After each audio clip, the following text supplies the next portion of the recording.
सक्रिय रही लघुचाप आहरी 2 दिन जाए विभिन्न जिले में वर्षा संभावना 3 जिले में प्रबल वर्षा नहीं सतर्क सूचना। सक्रिय रही लघुचाप आहरी 2 दिन जाए राज्य में प्रबल वर्षार संभावना। उत्तर पश्चिम बंगोपसागर संलग्न उत्तर ओडिशा उपकूल और पश्चिम बंग उपकूल में सक्रिय रही सृष्टि लघुचाप। यार प्रभाव में उपकूल ओडिशा समेत राज्यर विभिन्न स्थान में आहरी 2 दिन पर्यंत प्रबल वर्षार संभावना रही। बलांगीर, बालेश्वर, मयूरभंज, केन्दुझर, केन्द्रापड़ा, जगतसिंहपुर, पुरी, जाजपुर, खोर्धा आदि जिले में वर्षा हेबे बोली आकलन करिछि आंचलिक पाणीपाग विज्ञान केन्द्र।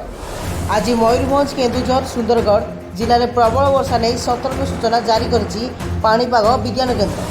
एसहित समुद्र अशांत रहिबा कारणरू आगामी 3 दिन जाए मत्स्यजीवी मानक समुद्र मध्य प्रवेश करने को बारण कर।